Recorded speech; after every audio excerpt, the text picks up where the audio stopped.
18వ అధ్యాయం. బాబా కాకా మహజనిని కూడా అకారణంగా షిర్డీ నుంచి పంపలేదు. ఇంటికి వెళ్ళగానే కార్యాలయానికి సంబంధించి ఉత్తరం ఒకటి ఎదురు చూస్తోంది. అందులో కాకాని వెంటనే రావాల్సిందని కోరడమైనది. నిజానికి అతని కార్యాలయం నుంచి అంతకు ముందే షిర్డీ చిరునామాకి టెలిగ్రామ్ పంపారు. కానీ అది షిర్డీ చేరుకోకముందే బాబా కాకాను మిత్రుణ్ణి తిరిగి బొంబాయి పంపివేశారు.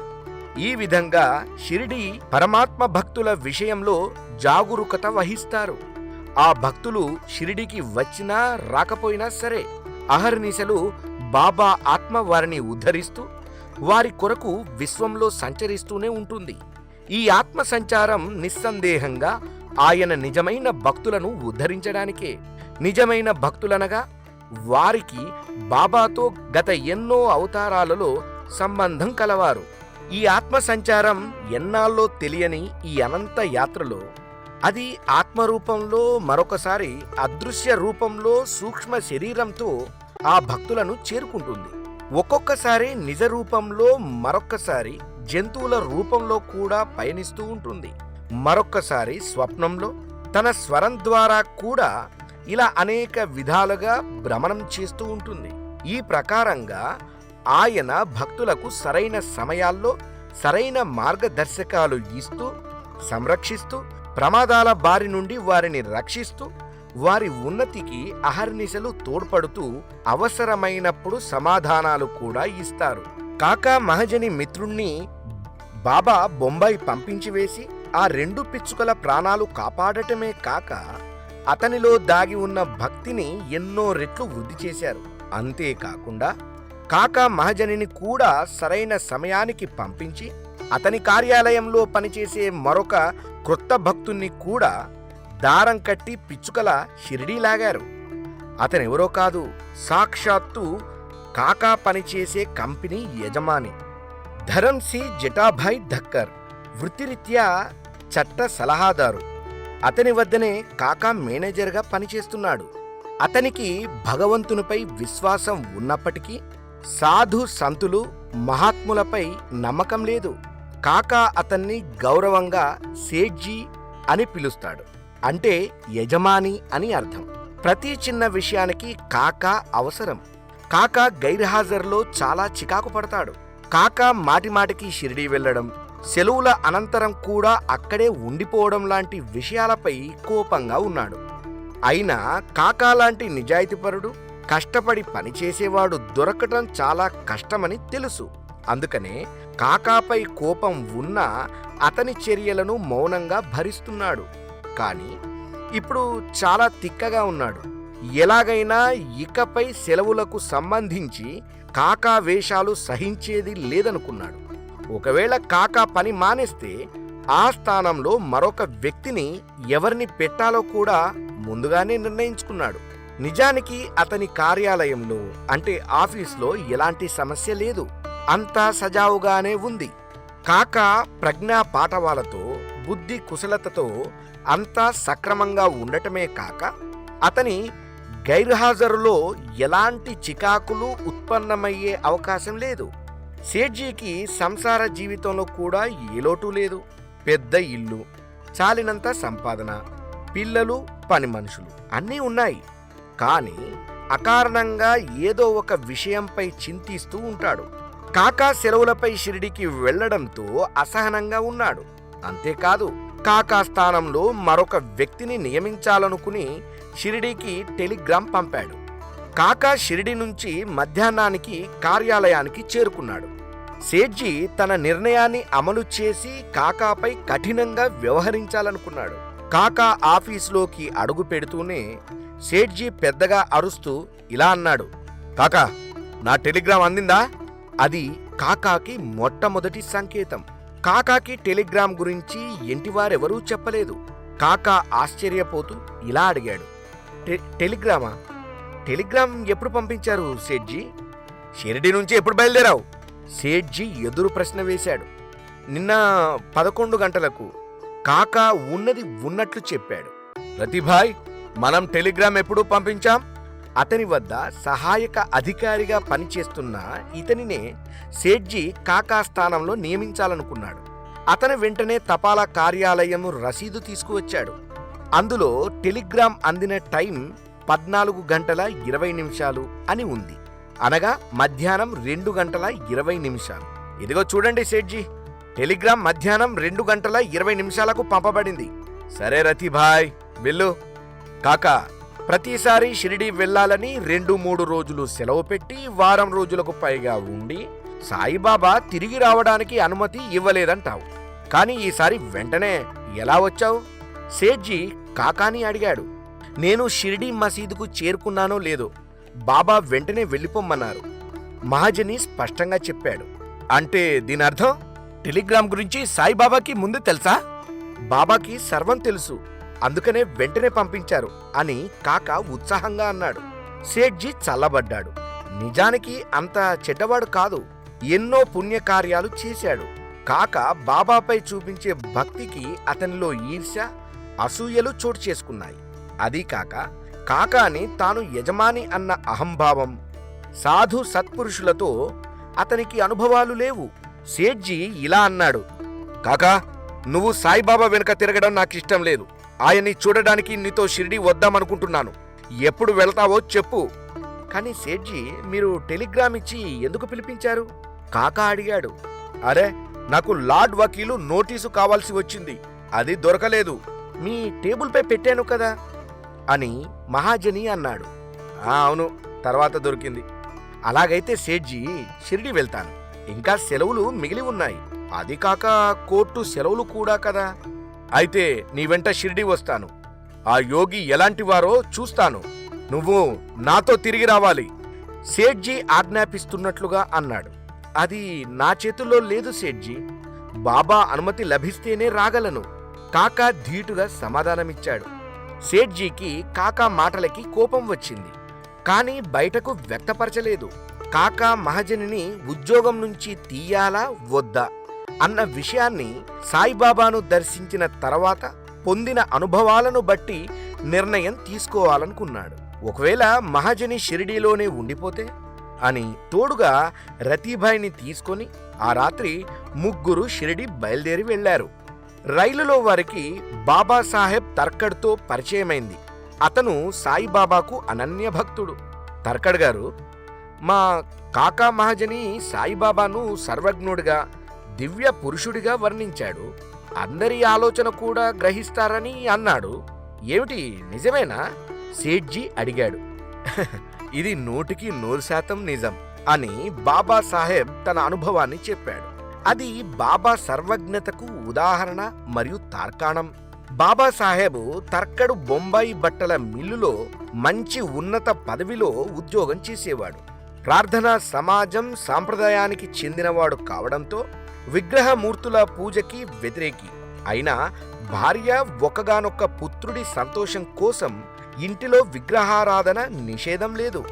భార్య పుత్రుడు ధార్మిక భావాలు కలిగి ఇంటిలో నియమంగా పూజలు, వాటితో పాటు పుణ్య కార్యాలు కూడా నిర్వహిస్తారు. వారి పూజా మందిరంలోని విగ్రహమూర్తులతో పాటు అందమైన సాయిబాబా చిత్రపటం గోడకు పెట్టారు. ఆ చిత్రపటం వారి కుమారుడికి ఎవరో బహుమతిగా ఇచ్చారు. అప్పటి నుంచి ఆ కుర్రవాడు చిత్రపటానికి శ్రద్ధాభక్తులతో పూజ చేస్తున్నాడు. అదీ కాక ఆ చిత్రపటం వారింటికి వచ్చిన నాటి నుంచి శ్రీమతి తర్కడ్కి ఇంట్లో శాంతిగా ఉంది. ఆమె కూడా ఆ పటానికి భక్తితో పూజ చేస్తుంది. బాబా పూజానంతరం ఆ కుర్రవాడు ఇంట్లో వారికి ప్రసాదంగా సమర్పించిన కలకంద అంటే పటిక బెల్లం మధ్యాహ్నం భోజనం చేసే ముందు నియమంగా తీసుకోవాలని చెప్పాడు. ఆ కారణంగా బాబాసాహెబ్ మధ్యాహ్న భోజనానికి వచ్చేవాడు. తాను స్వయంగా ఏ పూజలు పుణ్యకార్యాలు చేయకపోయినా భగవంతుడిపై సంపూర్ణ విశ్వాసం కలవాడు. అతనికి జీవన సరళి విచిత్రంగా, ఉదారంగా ఉండేది. ప్రసాదానికి సంబంధించి పుత్రుడి కోర్కెను వారు అనుచితంగా భావించలేదు. భార్య కుమారుని సంతోషమే తన సంతోషంగా భావించే తర్కడు మిగతా కుటుంబ సభ్యులు ప్రసాద నియమాన్ని విధిగా పాటించారు. బట్టల మిల్లులో ఉద్యోగం వల్ల తర్కడు ఉదయాన్నే పనికి వెళ్ళిపోయేవాడు. మధ్యాహ్నం ఇంటికి వచ్చేసరికి పూజా కార్యక్రమాలు సమాప్తమయ్యేవి. వాటికెప్పుడూ అడ్డంకులు కలగలేదు. ఒకనాడు జ్వరంతో బాధపడుతూ కూడా ఆ కుర్రవాడు నిత్య పూజ స్నానం చేయకుండా చేశాడు. డాక్టర్ల మందులకు తగ్గని జ్వరం పూజానంతరం విచిత్రంగా సామాన్య స్థితికి వచ్చింది.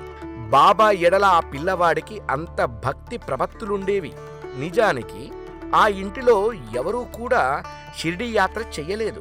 కాని ఒకరోజు ఆ కుర్రవాడి తల్లికి బాబా స్వప్నంలో కనిపించి ఇలా అన్నారు, అమ్మా, నాకు బియ్యం పప్పుతో చేసిన కిచిడి తినాలని ఉంది, చేసి పెడతావా? తప్పకుండా. అవును, రేపే పూజలో మీకు కిచిడి నైవేద్యంగా పెడతాను అని స్వప్నంలోనే ఆమె బాబాతో అంది. లేదు తల్లి, షిరిడీకి వచ్చి కిచిడి చేసి పెట్టు అన్నారు బాబా. స్వప్నం ముగిసింది. ఆమె భర్తతో స్వప్నం గురించి చెప్పింది. దాదాసాహెబ్కు వీలు పడనందున కుమారుడిని తోడుగా తీసుకుని షిరిడీకి వెళ్ళమన్నాడు. ఎంతో నిష్ఠాభక్తులు కలవాడై కూడా ఆ కుర్రవాడు షిరిడీ వెళ్ళడానికి సుముఖంగా లేడు. కారణం, షిరిడీ వెళ్తే బాబా నిత్య పూజ తండ్రి శ్రద్ధగా చేయడేమోనని బాధ. అది కాక తండ్రి విగ్రహ పూజకు వ్యతిరేకం. చివరికి బాబాసాహెబు నీ తరపున పూజ చేస్తానని మరియు బాబాకి కలకండ ప్రసాదాన్ని అర్పించకుండా భోజనం చెయ్యనని చెప్పాడు. పదే పదే తండ్రి హామీ ఇవ్వటంతో ఆ కుర్రవాడు ఆ రోజు రాత్రి తల్లితో షిరిడీకి వెళ్ళాడు. మరుసటి రోజు ఉదయాన్నే బాబాసాహెబు స్నానాధికాలు ముగించుకొని పూజకు కూర్చునే ముందు బాబా చిత్రపటం ఎదుట చేతులు జోడించి ప్రార్థించాడు. పుత్రుని పూజలాగానే అతని పూజను స్వీకరించమని వేడుకొని నిష్ఠగా పూజ చేసి చివరిలో కలకండ ప్రసాదము బాబాకు నైవేద్యంగా అర్పించడం మర్చిపోయాడు. పూజా విధి విధానాల్లో అంత జ్ఞానం లేకపోవడంతో హడావుడిగా తేనీరు తాగి పనికి వెళ్ళిపోయాడు. అతని భార్య పుత్రుడు తెల్లవారేసరికి షిరిడీ చేరుకొని త్వరగా స్నానాధికాలు ముగించుకొని బాబాను మొట్టమొదటిసారి దర్శించుకున్నారు. బాబా వారిద్దరినీ దగ్గర కూర్చోబెట్టుకుని ప్రేమతో ఇలా అన్నారు, అమ్మా, ఆఖరికి నువ్వు రానే వచ్చావు. ఎన్ని రోజుల నుంచి ఈ పిల్లవాడి కోసం ఎదురు చూస్తున్నానో నీకేం తెలుసు? ఇతను నా 5 పిచ్చుకలలో ఒకడు, మరలా జన్మించాడు. తల్లి, రోజులాగానే ఈరోజు కూడా బాంద్రాలోని మీ ఇంటికి వెళ్ళాను. కానీ ఇల్లు తాళం వేసి ఉంది. ఎప్పటిలాగే నైవేద్యం తిని వద్దామనుకున్నాను. ప్రసాదం కనిపించకపోవడంతో ఆ ఆకలితోనే తిరిగి వచ్చాను. కుర్రవాడు తండ్రి కలకండ ప్రసాదాన్ని బాబాకు నివేదించడం మర్చిపోయాడని గ్రహించి కన్నీటి పర్యంతమయ్యాడు. మసీదు బయటకు వచ్చి తల్లితో ఇలా అన్నాడు, అమ్మా, పద పోదాం. బాబాకు పూజ చెయ్యకుండా కలకండ నైవేద్యం పెట్టకుండా ఉంటే చాలా అశాంతిగా ఉంది. ఈరోజు నాన్నగారు బాబాకి నైవేద్యం పెట్టడం మర్చిపోయి ఉంటారని ఖచ్చితంగా చెప్పగలను. అవును కుమారా, కానీ ఈరోజు మనం బాబా స్వప్నంలో కోరినట్లుగా కిచిడీ చేసి పెట్టాలి, బాధపడకు అని తల్లి కుమారుణ్ణి బుజ్జగిస్తున్నట్లుగా అంది. అది సరేనమ్మా, నిజంగా బాబాకు కిచిడీ అంటే ఇష్టమా? స్వప్నంలో ఆయన కోరికను వెళ్ళబుచ్చారు. అందుకనే ఈరోజు కిచిడీ నైవేద్యంగా చేసి అర్పించాలి. చూద్దాం ఏం జరుగుతుందో. కుర్రవాడు మౌనంగా ఉండిపోయాడు. బసకి వెళ్లి కిచిడీ చేసేలోపు తండ్రి హృదయానికి హత్తుకునేలా ఒక ఉత్తరం వ్రాశాడు.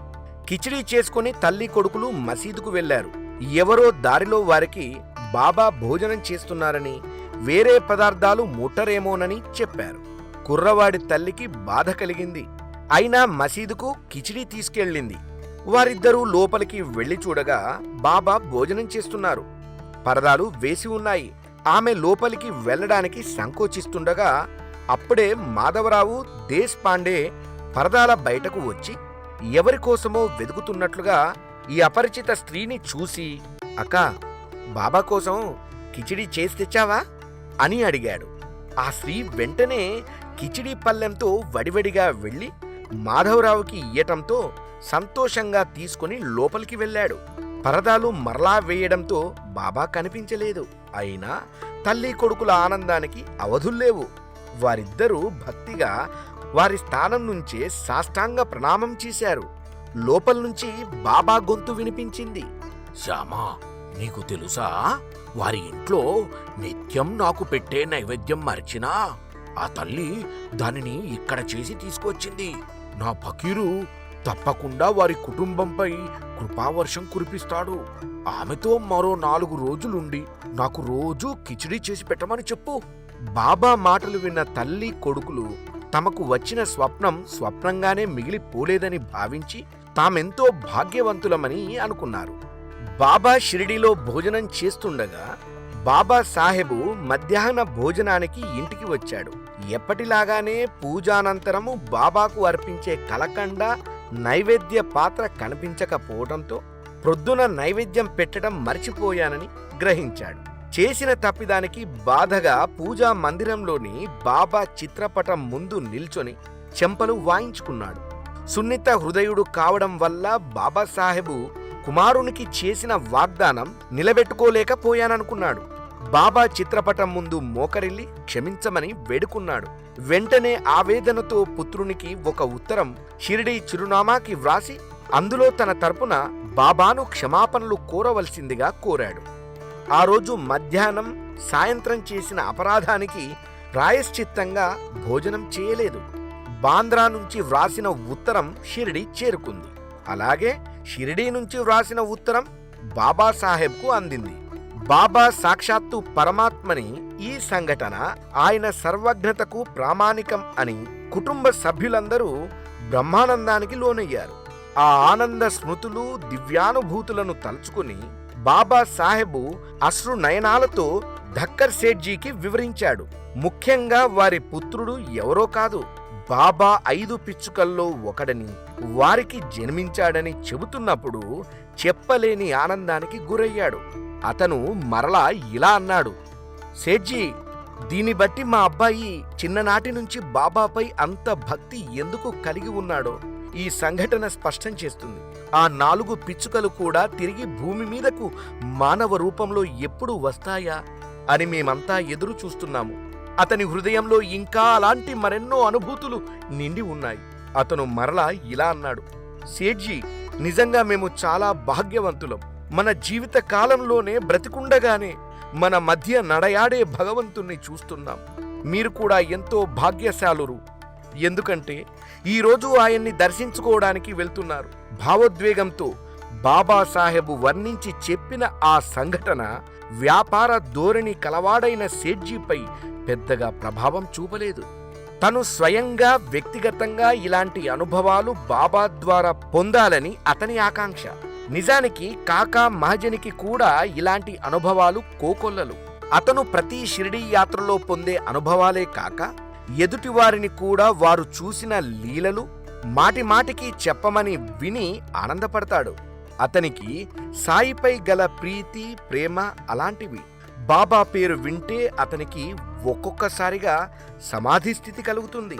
అలాంటి ఆధ్యాత్మిక ఆనందం మరియు అనుభవాలకి సాత్విక గుణం, భక్తితో పాటు పూర్వజన్మ పుణ్యఫలం కలిగి ఉండాలి. ఒక ఏకాత్మకు దివ్యాత్మకు మధ్య అలాంటి ఆనందానుభూతులు కలగాలంటే అతనికి మానసికంగా పవిత్రత, భక్తిపూర్వకమైన విశ్వాసం ఉండాలి. సేఠ్జీ మనస్సు సాత్వికం, పవిత్రమైనది. అయినా అతనిలో పూర్వపుణ్యం లోపించడం వల్ల బాబాపై అలాంటి భక్తి, సంపూర్ణ విశ్వాసం కలగడం లేదు. కాకా మహజని అతని యజమానిని కూడా ఆధ్యాత్మిక వికాసానికి బాబా తన వైపు ఆకర్షింపచేసుకుంటున్నారన్న పూర్ణ విశ్వాసంతో ఉన్నాడు. సేఠ్జీ, రతీభాయ్, కాకా మహజని మరియు తర్కడ్లు కోపర్గావ్లో దిగి షిరిడీకి పయనమయ్యారు. కాకా బాబా కోసం ఒక ద్రాక్ష పండ్ల బుట్ట కొన్నాడు. బాబా ఆ పళ్లను ప్రసాదంగా అందరికీ పంచుతారని తెలుసు. ఆయన దేనిని ఆశించరని కూడా కాకా ఎప్పుడూ ఇలాంటి మంచి భావనలతో బాబాకి కానుకలు తీసుకువెళ్తాడు. సేఠ్జీ రతీభాయ్తో వాటిలోంచి 2 పండ్లను తీసి పిసికి చూడమన్నాడు. వాటిలో గింజలు వచ్చాయి. గింజలున్న ద్రాక్ష పండ్లంటే సేఠ్జీకి గిట్టదు. కాకా, బాబాకి మీరు ద్రాక్ష పండ్లు ఇవ్వాలనుకుంటే విత్తులు లేని పండ్లు ఇయ్యవచ్చు కదా. ఈ పండ్లలో గింజలున్నాయి. బాబా ఎలా తింటారో? అని అడిగాడు. సేఠ్జీ, బాబాకి ఏది బాగుండదు అనేది ఉండదు. మనం కేవలం వాటిని మంచి మనస్సుతో భక్తిగా సమర్పించాలి. అయినా మంచి ద్రాక్ష పండ్లు దొరకలేదు కదా అని కాకా అన్నాడు. కాకా, సేఠ్జీ మౌనం వహించాడు. ఇప్పుడు వారందరి ఆలోచన షిరిడీపైనే ఉన్నాయి. సేఠ్జీ ఈ ఫకీర్ను ఎంత త్వరగా చూస్తానా అన్న ఆతృతతో ఉన్నాడు. ఈ ఫకీరు కోసమే కదా కాకా మాటిమాటికి షిరిడీ వచ్చి ఉద్యోగాన్ని మరియు కార్యాలయం పనులు సైతం లెక్క చేయకుండా రోజులు తరబడి సెలవులు పెట్టి ఉంటాడు. ఎప్పుడైతే వారంతా షిరిడీ చేరుకున్నారో బాబా దర్శనం కోసం తప్పిస్తున్న కాకా యజమాని కూడా బాబాని తొందరగా దర్శించాలనుకున్నాడు. కాని సేఠ్జీ భోజన సదుపాయాలు సరిగ్గా ఉంటాయా లేదా అన్నవాటిపైనే ఆరాటపడసాగాడు. సేఠ్జీకి భోజన వసతులు చూడడం ప్రధాన కర్తవ్యం. సేవగా భావించి మహాజని ధైర్యంగా ఆ బాధ్యతలను తనపై వేసుకుని సేఠ్జీని మంచి భోజనాలయానికి తీసుకువెళ్ళాడు. వంటవాణ్ణి పిలిచి సేఠ్జీ భోజనానికి ఉండవలసిన పదార్థాల గురించి వివరించి చెప్పాడు. సేఠ్జీ పూర్తిగా సంతృప్తి చెందిన తర్వాత రతీభాయ్తో ముగ్గురు మసీదుకు వెళ్లారు. కాకా ద్రాక్ష పళ్ళ బుట్టను బాబా ముందు ఉంచి ప్రణామం చేశాడు. ధరంసి సేఠ్జీ పక్కన కూర్చుని ఉన్నాడు. సేఠ్జీ బాబాపై భక్తితో రాలేదు మరియు దాన్ని చూపాలని అనుకోలేదు. ఎందుకంటే కాకా సెలవు పెట్టి షిరిడీ నుంచి వచ్చిన ప్రతిసారి బాబా తన నౌకరిని వెంటనే పంపకుండా వారాలు తరబడి ఉంచుకుంటున్నారని కోపంగా ఉన్నాడు. మాధవరావు బాబాతో ఇలా అన్నాడు. బాబా, ఈయన కాకా యజమాని, పేరు ధరంసి జటాభాయ్ దక్కర్. కాకా యజమానా? అతని యజమాని అక్కడ నిల్చుని ఉన్నాడు చూడు. బాబా ఎటువైపైతే చూపిస్తూ అన్నారో అందరూ అటు చూశారు. ఏ వంటవాడినైతే ఇప్పుడు ధరంసి కలిసి వస్తున్నాడో ఆ వంటవాడు బాబా దర్శనం కోసం వచ్చి అక్కడ నిలబడ్డాడు. బాబా ఇలా అన్నారు. శ్యామా, అతను నా కోసం రాలేదు, అప్పా కోసం వచ్చాడు. అదే వంటవాడు. సేఠ్జీ ముందే అతన్ని కలిసి వచ్చాడు. ధరంసి సేఠ్జీ ముఖం పాలిపోయింది. బాబా ద్రాక్ష పళ్ళు అందరికీ పంచడం మొదలుపెట్టారు. బాబా సేఠ్జీపై సంధించిన బాణానికి కాకాకి చాలా ఆనందం వేసింది. ఎందుకంటే ధరంసి మాటి మాటికి కాకాకు యజమానినని, కాకా అతని నౌకరని అందరితో అంటాడు. సేఠ్జీ బిక్కచచ్చి ఉన్నాడు. ఇప్పుడు బాబా వైపు భక్తిగా చూశాడు. తాను ముందే వంటవాణ్ణి కలిసినట్లు బాబా స్పష్టం చేశారు. బాబా సర్వజ్ఞతకు ఆశ్చర్యపోయి ఆలోచిస్తుండగా బాబా అతని దగ్గరకు వచ్చి ద్రాక్ష పళ్ళు ఇచ్చారు. ధరంసి సేఠ్ గింజలున్న పళ్ళని తీసుకోవడానికి సంశయించాడు. పక్కన కూర్చున్న బాబాసాహెబు తర్కడు ఆ పళ్ళని తీసుకోవలసిందిగా సగ చేశాడు. ఇక మర్యాదగా ఉండదని సేఠ్జీ వాటిని తీసుకుని గింజలతో ఉన్నవి తినటం ఇష్టం లేక చేతిలో ఉంచుకున్నాడు. అవి కడిగిన పళ్ళు కూడా కావు. ఇదంతా గమనిస్తున్న మాధవరావు ఇలా అన్నాడు. సేఠ్జీ, అవి ప్రసాదంగా ఇస్తున్నారు, తినండి. సేఠ్జీ అయోమయంలో పడ్డాడు. అయిష్టంగానే ఆ పళ్లను తిని గింజలను మసీదులో పడేస్తే బాబాను అవమానపరిచినట్లు అవుతుందని చేతిలో ఉంచుకున్నాడు. అతనిని కలవరపరిచే విషయం ఏమిటంటే సర్వజ్ఞుడైన బాబాకి గింజలున్న ద్రాక్ష పండ్లు తనకు ఇష్టం ఉండవని తెలిసి కూడా ఇచ్చారని ఇలా అనుకుంటుండగా బాబా మరలా రెండవసారి వచ్చి మరికొన్ని ద్రాక్ష పళ్ళు ఇచ్చారు. ఇప్పుడు సేఠ్జీ పరిస్థితి ఇంకా దయనీయంగా మారటంతో చేతిలోని గింజలు కంగారుగా జేబులో వేసుకున్నాడు. తర్కడికి కూడా బాబా కొన్ని పండ్లను ఇచ్చి వెళ్లిపోయారు. బాబా వెళ్ళగానే ధరంసి రెండవసారి ఇచ్చిన ద్రాక్ష పళ్లను నౌకరు రతీభాయ్కి ఇద్దామనుకున్నాడు. అది గ్రహించి బాబా వెనక్కి తిరిగి, ఆ పళ్ళు నీకిచ్చినవి, నువ్వే తినాలి అన్నారు. ధరంసి కసిగా ఆ ద్రాక్ష పండ్లను తిన్నాడు. ఆశ్చర్యం, మతిపోయినంత పనైంది. ఈసారి బాబా ఇచ్చిన వాటిలో గింజలు లేవు. సేఠ్జీ తర్కడ్తో, మీకిచ్చిన ద్రాక్ష పండ్లలో గింజలున్నాయా అని అడిగాడు. ధరంసి అడిగిన ప్రశ్నకు తర్కడు ఉన్నాయన్నట్లుగా తలూపాడు. బాబా చేసిన ఈ లీలకు నోట మాట రాక సేఠ్జీ తలదించుకున్నాడు. ఇప్పుడు సేఠ్జీ ప్రకృతికి సంబంధించి పంచతత్వాలపై సంతులకు నియంత్రణ, అధికారాలు ఎలా ఉంటాయో ప్రత్యక్షంగా చూసి మానసికంగా తనను తాను బాబాకు అర్పించాలనుకున్నాడు. సేఠ్జీకి బాబాకు సాష్టాంగ ప్రణామం చేయాలని అనిపించింది. కానీ సాష్టాంగం చేసే ముందు బాబా అతని మనస్సులోని భావాలు తెలుసుకోవాలని అనుకున్నాడు. ఇప్పుడు కాకా మహజనికి కూడా బాబా ద్రాక్ష పండ్లు ఇవ్వాలని అనుకున్నాడు. అతని మనస్సులోని ఆలోచనలను కనిపెట్టి బాబా వెంటనే వాటిని అమలుపరిచాడు. కాకా దూరంగా ఉన్నప్పటికీ బాబా కాకా వైపు వెళ్ళి ద్రాక్ష పండ్లు ఇచ్చి ఆయన స్థానంలో వెళ్ళి కూర్చున్నారు. ధరంసి తనకు కలిగిన సందేహాలను బాబా నివృత్తి చేసినందుకు సిగ్గుతో కుచించుకుపోయాడు. వెంటనే వడివడిగా అడుగులు వేసుకుంటూ వెళ్ళి బాబా పాదాలపై పడ్డాడు. కాకా మహజని నవ్వుతూ కుటిల ప్రవృత్తులు కలిగిన వారిలో సైతం ప్రవర్తన తెచ్చే ఈ సాయి లీలలను కన్నులారా గాంచి బాబా వైపు చూస్తూ ఉండిపోయాడు. ప్రభాత దర్శనం, ఆరతి అనంతరం అప్ప భోజనాలయానికి వెళ్ళాడు. అప్ప సేఠ్జీకి ఇష్టమైన వంటకాలు చేసి పెట్టడంతో ధరంసి చాలా ఉల్లాసంగా ఉన్నాడు. వారికి దగ్గరలో నాసిక్కు చెందిన ఢమాల్ అనే వ్యక్తి కూర్చుని ఉన్నాడు. బాబా సర్వజ్ఞత గురించి పూర్తిగా అనుభవాలు చవిచూసి కూడా సేఠ్జీ బాబా దేవీ శక్తులను కూడా పరీక్షించదలుచుకున్నాడు. అతను ధుమాల్తో ఇలా అన్నాడు: ధుమాల్ గారు, మీరు కోర్టు పనులు వదులుకొని రోజులు తరబడి, ఒక్కొక్కసారి వారాలు తరబడి షిర్డీలో ఉంటారు. బాబా అనుమతించే వరకు వెళ్ళరు. ఈ వ్యవహారాలన్నీ మీరెలా నిర్వహించగలుగుతున్నారు? సేఠ్జీ, నా అనుభవాలు వింటే అదిరిపడతారు. ఒకరోజు నిఫాడ్ కోర్టులో నా కేసు ఒకటి ఉంది. ముందుగా బాబాను దర్శించుకుని మధ్యాహ్నం కేసు విచారణకి కోర్టుకు చేరుకోవాలనుకున్నాను. నిఫాడ్ షిర్డీకి పెద్ద దూరం కాకపోవడంతో నా సహ వకీలుతో షిర్డీకి వచ్చాను. బాబా ఆ రోజు వెళ్ళడానికి అనుమతి ఇవ్వలేదు. అలా వరుసగా బాబా 8 రోజులు అనుమతి ఇవ్వలేదు. మీరు కాస్త ఊహించండి మా కేసు ఏమై ఉంటుందో. చాలా ఆసక్తిగా శ్రద్ధగా వారు చెప్పింది విన్న సేఠ్జీ విస్తుపోయాడు. తన కేసును పక్కన పెట్టి న్యాయస్థానం అనుమతి లేకుండా 2 ప్లీడర్లు షిరిడీలో ఉండటం ఊహకందని విషయం. ధుమాల్ తిరిగి సంభాషణ కొనసాగిస్తూ ఇలా అన్నాడు: సోలిసిటర్ గారు, ఆ కేసు గెలిచాం. మేము హాజరు కానందువల్ల ఆ కేసు విచారణ తేదీలు 4 సార్లు వాయిదా పడ్డాయి. మా సాయినాథ్ మా వెంట ఉన్నారు. ఆయన మాకు షిరిడీలో అన్ని ఏర్పాట్లు చేశారు. మొదటిసారి కేసు విచారణకు వచ్చినప్పుడు మెజిస్ట్రేట్కు భరించరాని కడుపు నొప్పి వచ్చింది. రెండవసారి తీవ్రంగా జ్వరం వచ్చింది. మూడవసారి విరోచనాలు.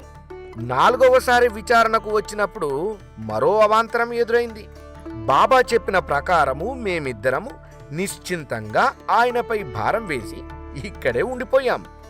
ఈ సంఘటన బాబా యొక్క మాటల కందని, ఊహ కందని, మానవ మేధస్సు కందని, ఏ యుగంలోనూ ఏ సాధు సంతులు, ఫకీర్లు, యోగులు కనపరచని అద్భుత శక్తి ప్రతి విషయంలోనూ ఆయనకున్న పట్టు, నియంత్రణను తెలియజేస్తుంది. ఇప్పుడు సేఠ్జీ కాకా షిరిడీలో ఉన్నప్పుడు అతని కోర్టు వ్యవహారాలు కూడా వాటంతట అవే ఏ కారణం లేకుండా ఎందుకు వాయిదా పడ్డాయో గ్రహించాడు. ఇవే కాక బాబా దివ్య శక్తులకు సంబంధించి ధుమాల్ మరెన్నో అనుభవాలు పొందాడు. ఇవన్నీ ఒక్కొక్కటిగా అతనికి గుర్తుకు వచ్చాయి. ధుమాల్ నోటి వెంట ఈ అద్భుత లీలలు విన్న సేఠ్జీ తిరిగి వెళ్లడానికి బాబా అనుమతి కోరనని, అంతేకాక మహాజని తనతో తిరిగి బొంబాయి రావాలని చెప్పి మధ్యాహ్నం మసీదుకు వెళ్లారు. ఇలాంటి దుష్ట స్వభావాలు కలిగిన వ్యక్తులు మహాత్ముల యందు మోకరిల్లరు. తనను తాము సమర్పించుకోలేరు, అంటే శరణాగతి చేసుకోలేరు. సేఠ్జీ సాత్వికుడు, ఉదారుడు, ధార్మికుడు కూడా. ఇప్పుడు అతనిలో బాబాపై మెల్లగా భక్తి ఉత్పన్నం కాసాగింది.